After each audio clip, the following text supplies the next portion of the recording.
اور جو ایسی توبہ کرے وہ سیدھا ولی بنتا ہے.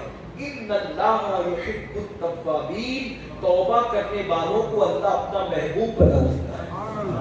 بلکہ جو جوان توبہ کرے، جو جوان ہے ان کو خاص دعوت، جو جوان توبہ کرتا ہے اللہ 70 دن تک کے آسمانوں میں نور کی قندیلیں روشن کرواتا ہے، اور فرشتے دوسرے سے پوچھتے ہیں کہ نور کی قندیلیں کیوں جمع روشن ہوئی ہے؟ تو فرشتے کہتے ہیں ایک جوان نے توبہ کی ہے، اس کی خوشی میں اللہ نے آسمان میں یہ قندیلیں جمع کی. اور جنت کو از سرے نو اللہ آراستہ کرنے کا حکم دیتا ہے، فرماتا ہے جنت آراستہ نئے سرے سے کی جائے کیونکہ ایک جوان نے سچی توبہ کی.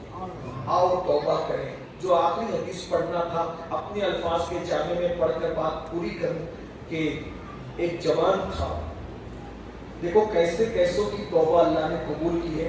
ایسے تو شاید اب دنیا میں نہیں رہے ہوں گے، لیکن سن لیجئے اس حدیث کے راوی سیدنا عمر ابن خطاب رضی اللہ تعالیٰ عنہ فاروق اعظم فرماتے ہیں کہ میں رسول اللہ کے گھر میں جا رہا تھا دربار میں، تو میں نے دیکھا کہ بندہ ہے جو اپنے سر پہ خاک ڈال رہا ہے. خاک. میں نے پوچھا کہ تو یہاں بیٹھ کے کیوں رو رہا ہے؟ اس نے عرض کی کہ اے عمر ایک احسان کرو، میں حضور کی بارگاہ میں حاضری دینا چاہتا ہوں، آپ اجازت لے کر دے دو. فاروق اعظم نے یا رسول اللہ ایک جوان ہے جو باہر بیٹھ کے سر پہ خاک ڈال رہا ہے، آقا اگر اجازت دے تو وہ اندر آ جائے. حضور نے فرمایا بلاؤ. وہ جوان اندر آیا، نظریں جھکی تھی، رو رہا تھا، خوب رو رہا تھا، آنکھیں روتے روتے سوج گئی تھی. فرمایا کیا ہوا؟ کہ حضور مجھ سے ایک بہت بڑا گناہ ہو گیا ہے، آپ دعا کر دے کہ اللہ معاف کر دے. آقا علیہ السلام نے فرمایا کیا گناہ ہوا تجھ سے؟ میں مفہوم پڑھ رہا، کیا گناہ ہوا تجھ سے؟ اس نے کہا حضور میں بتا نہیں سکتا، گناہ بہت بڑا ہے. تو آقا نے فرمایا کیا تیرا گناہ آسمانوں اور زمینوں سے بڑا ہے؟ اس نے کہا ہاں. سمندر کے جہاز سے بڑا ہے؟ ہاں. کیا تیرا گناہ اللہ کی رحمت سے بڑا ہے؟ وہ رو پڑا. نہیں ہے، میرا گناہ اللہ کی رحمت سے بڑا ہے. تو میں پھر توبہ کر، اللہ تجھے معاف کر دے. اس نے کہا مگر یا رسول اللہ میرا گناہ بہت بڑا ہے. آقا فرماتے تو کیا کیا تم نے؟ اس نے کہا حضور میں کفن چور ہوں. میں کفن چوری کرتے کرتے میں ابھی جلدی چند دنوں پہلے ایک کفن چرانے گیا تو وہ قبر ایک نوجوان لڑکی کی قبر تھی، اور جب میں نے اس کو لاش کو نکالا تو وہ نوجوان لڑکی بہت خوبصورت تھی. تو قبرستان کے اندر ایک مردہ لڑکی کے ساتھ میں نے بدکاری کی. اس سے زیادہ کھل کر میں نہیں کچھ کہہ سکوں گا، لیکن آپ سمجھ سکتے ہیں اس نے کیا کیا ہوگا. مفہوم حدیث ہے کہ جب وہ بدکاری کر چکا تو وہ لڑکی زندہ ہو کے اٹھ کے کھڑی اس کو نظر آئی، اور اس لڑکی نے اس کو بددعا دی، بدبخت تو نے کیا کیا میرے ساتھ؟ تو نے مجھے مردہ حالت میں وہ کیا جو کوئی نہیں کر سکتا. اللہ تجھے کبھی نہ بخشے، تو ہلاک ہو، تو برباد ہو، تو ختم ہو جائے، فنا ہو جائے، تو تباہ ہو جائے. تو نے میرے ساتھ بہت برا کیا، کیا منہ لے کر میں ان مردوں کے درمیان قیامت تک رہوں گی؟ تو نے مجھے برباد کر دیا. وہ کفن چور کہتا ہے بھاگا. اس لڑکی کی صدائے بازگشت میرے کانوں سے ٹکراتی ہے. میں کروٹ بدلتا ہوں، سو نہیں پاتا، کھانے بیٹھتا ہوں، کھا نہیں پاتا. میں توبہ کرنا چاہتا ہوں. کہتے ہیں کہ جو جتنا علم والا ہوتا ہے اتنا وہ اللہ سے ڈرتا ہے. انما یخشی اللہ من عبادہ العلماء. اللہ کے بندوں میں علم والے اللہ سے زیادہ ڈرنے والے ہوتے ہیں، اور جتنا بڑا عالم ہوگا اس کی پہچان نہیں کہ اتنا اللہ سے ڈرے گا. اور اللہ کی مخلوق میں رسول اللہ سے بڑا کوئی عالم نہ تھا، نہ ہے، نہ ہو سکتا ہے. اس لیے اللہ سے جتنا اللہ کے رسول ڈرتے ہیں اس سے زیادہ اللہ سے کوئی ڈرنے والا نہیں ہے. تو حضور علیہ السلام جب سنا کہ اس نے مردہ لڑکی کے ساتھ ایسا کیا تو حضور پر اللہ کا خوف طاری ہوا، اور اس خشیت کے غلبے میں حضور علیہ السلام نے فرمایا اے نوجوان تو جلدی سے دور ہٹ، مجھے ڈر لگ رہا ہے کہ تیری وجہ سے کہیں اللہ کا عذاب نازل نہ ہو جائے، آگ برس نہ پڑے، پتھر نہ برس جائے، تو جلدی یہاں سے ہٹ. تو ہٹ گیا، سر پہ کھانتا رہنے لگا، جنگل میں پھیلنے لگا، روتا رہا. کہتا اللہ تیرے یہاں اگر میری معافی نہیں ہے، اگر تیرے یہاں میری معافی نہیں ہے تو پھر مجھے اتنا سخت عذاب دے کہ نہ مجھ سے پہلے کسی کو دیا نہ میرے بعد کسی کو دیا.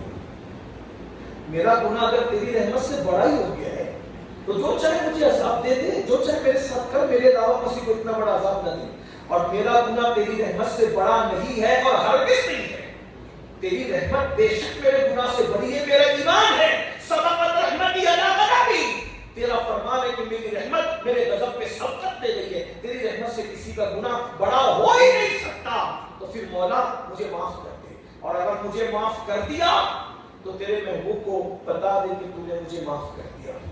بس یہ جملے کہنے تھے. اس نے تڑپ کر کہے دل کی گہرائیوں سے, بلبل صدر زمین پہ آ گئے. جبریل علیہ السلام کہتے ہیں یا رسول اللہ, اللہ آپ کو سلام کہتا ہے اور اللہ نے آپ کو یہ خوشخبری سنائی ہے کہ آپ کے صدقے میں اللہ نے اس کفن چور کو بخش دیا, اسے معاف کر دیا. جب اتنا سنا تو حضور کی آنکھوں میں خوشی کے آنسو آئے اور حیرت سے کہا اللہ نے اس کفن چور کو معاف کیا؟ ہاں یا رسول اللہ معاف کیا. اور دوسری بات یہ بھی کہی اللہ نے کہ اس کو تو معاف کیا, لیکن اگر اس سے بڑا بھی کوئی پاپی آپ کی امت میں سچی توبہ کر لے اللہ اس کو بھی بخش دے گا. یہ اللہ کا وعدہ ہے. آئیے آج سے پہلے جو اپنے اللہ کے قریب آئے, اپنے اللہ سے صلح کیجیے, اپنے اللہ سے اپنا رشتہ مضبوط کیجیے. دیکھو سب کے لیے ٹائم نکالتے ہو نا, 2 منٹ میں اور لوں گا آپ کے ایڈ کر رہا ہوں. سب کے لیے ٹائم نکالتے ہو نا, کچھ ٹائم اپنے اللہ کے لیے نکالو. سب سے باتیں کرتے ہو نا, کچھ ٹائم اپنے اللہ کے ساتھ بھی بیٹھو.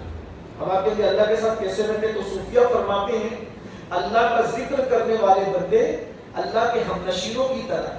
ہمنشین کہتے ہیں ساتھ میں بیٹھنے والے کو. اللہ بیٹھنے اٹھنے سے چلنے پھرنے سے آنے جانے سے پاک ہے, لیکن یہ صرف سمجھنے سمجھانے کے لیے ہے کہ اپنے اللہ کے پاس بیٹھو. کیسے ذکر کرو, اپنے اللہ سے باتیں کرو. کر سکتے ہو اپنے اللہ سے باتیں کرو. کیسے کیسے باتیں کرو؟ مناجات کرنا گویا کہ اس سے باتیں کرنا ہے. اللہ سے مناجات کرنا گویا اس سے باتیں کرنا ہے. اللہ کسی غیر نبی سے کلام ڈائریکٹ نہیں کرتا. میں کلام کی بات نہیں کر رہا ہوں, مناجات کر رہا ہوں. اعلیٰ حضرت امام اہل سنت نے آپ کے والد کی کتاب احسن البیاء لآداب الدعاء پر جو ذیل البداع حاشیہ لکھا, اس میں لکھا کہ اللہ فرماتا ہے حدیث قدسی میں کہ جب میرا بندہ میری بارگاہ میں دعا کرتا ہے تو اس وقت میں معیت خصوصی کے ساتھ اس کے ساتھ ہوتا ہوں. یعنی جب تم دعا کے لیے ہاتھ اٹھاتے ہو تو اللہ تمہارے ساتھ ہوتا ہے. نحن اقرب الیہ من حبل الورید, وہ تمہاری شہرت سے زیادہ قریب ہے. اپنے مسائل اس سے شیئر کرو اور اس یقین کے ساتھ کرو کہ وہ سن رہا ہے, اور اس یقین کے ساتھ کرو کہ وہی حل بھی کرے گا. بس ایک کام کرو, اس کے محبوب کا وسیلہ ہو. ہمارا اللہ ہماری جانوں سے زیادہ قریب ہے. وہ ہر دوری سے پاک ہے اور وہ ہر قربت سے پاک ہے. اس کی وہ دور ہی نہیں ہے, اور وہ اتنا قریب ہے کہ ساری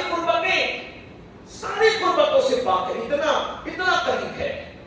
اس کے یہاں دوریاں نزدیکیاں نہیں ہے, اس کے آنا جانا نہیں ہے, اس کے اٹھنا بیٹھنا نہیں ہے. مثل سے مثال سے وہ سب سے پاک ہے. لیکن بس اتنا یقین رکھو کہ وہ شہرت سے زیادہ قریب. کتنا قریب ہے؟ شہرت سے زیادہ قریب. رسول جان سے زیادہ قریب, اللہ شہرت سے زیادہ قریب. اس کی باتیں کرتے ہیں. ادھر ادھر جا کے مسئلے بتاتے ہو, لوگ تمہارا مذاق اڑاتے ہیں. ادھر ادھر روتے گر گڑاتے ہو, لوگ تم پہ ہنستے ہیں. کبھی اپنے مسائل اللہ سے بیان کرو.